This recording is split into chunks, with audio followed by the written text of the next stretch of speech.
So here's a longer video of this awesome ancient calculator display, which I love for its unique shape of characters and of course all the numbers. Traditionally, these calculators also could display hex, but hexadecimal characters were kind of different from normal. They were looking like this,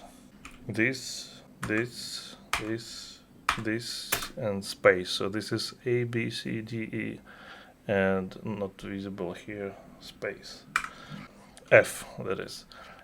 This is strange, very strange, but it was useful because the calculator could display an error message in pure hex. It would say this, which in Russian we always read as Yegog. It was funny and it's iconic, and a lot of people cut their teeth in computing on this. So I went ahead and I tried to develop a font that would look half readable on this kind of display. I'm not the first one trying to do that, but well, that was my little exercise. So some characters are pretty obvious, they're not really difficult. C, D, E, F, G. I think these look awesome. I don't know why they actually went for this strange set of characters instead of just using stuff that you can use for hex. G, H is lowercase, and you will soon see why. I, J, K.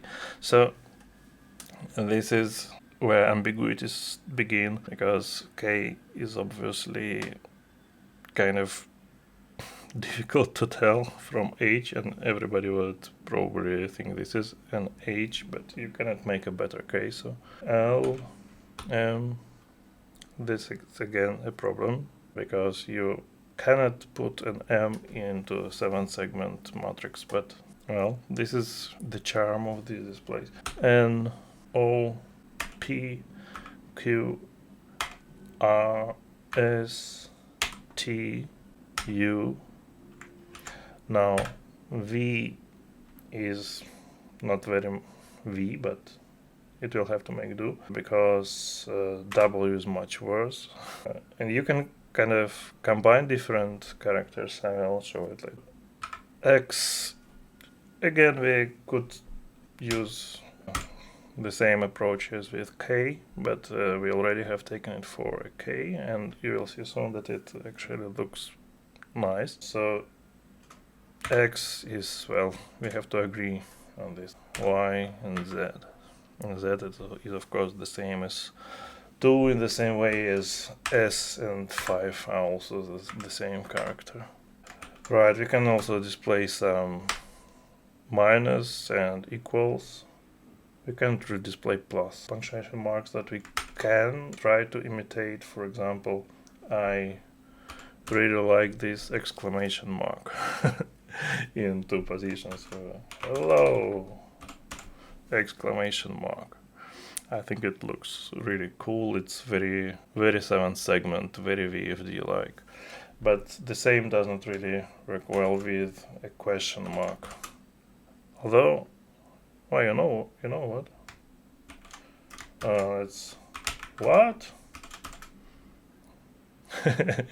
It kind of does. You have to get your mind adjusted to it, and it's probably difficult when you're watching a short video, but I'm looking at the display for a considerable amount of time already, so it looks very natural to me. I already just think, oh, what else could it be? So yeah, for example, we could try to imitate W like U and J, but it doesn't really the same word. What? I don't know, it does not really speak to me. Or I actually have a special character which is like the same as 1, but adjusted to the left side of the matrix. So maybe it could work better for an exclamation mark. No, not really. Maybe it could work as a W. Oh, this one.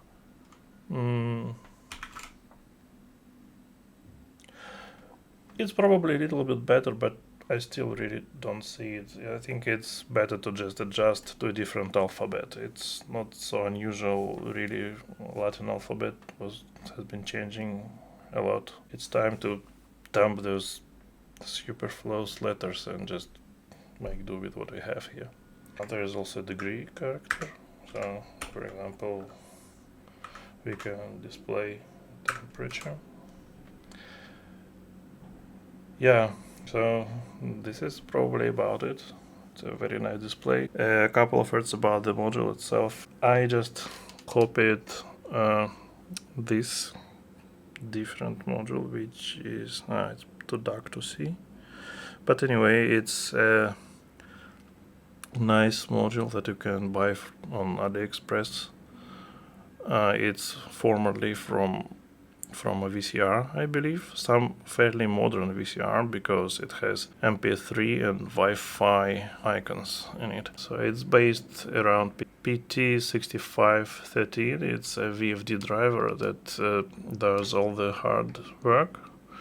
Well, depending on what you call hard, you just send it a stream of bits and it does all the multiplexing with the grids and segments. There is also just an inverter that provides the cathode voltage, makes it an AC, and well, that's it. I intend to try it with Pi Pico. I'm not sure that it will work with 3 volts, because this module is powered by 5 volt. It only consumes about maybe 50 milliamps, but you need 5 volts to drive it, simply because of maybe a bad choice of one particular component that has a low voltage threshold. So it cuts off when it's below 4.3 volts or something. But for the logic levels, I think 3.3 should do. And I'm going to try it with the Pi Pico. Yeah. So let's write some funny words on it. Display.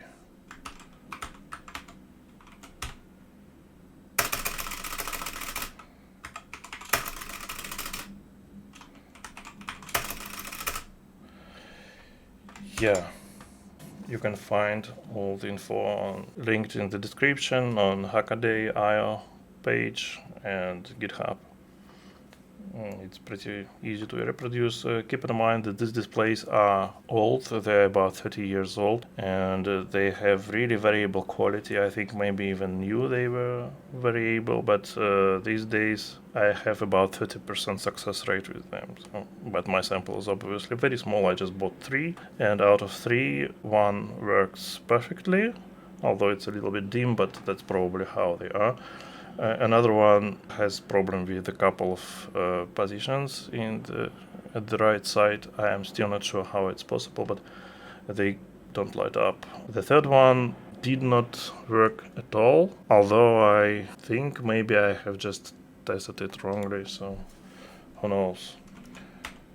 This display is called ILC2-12/8L, and I think it stands for something about Russian for VFD. 2 is probably just model 2.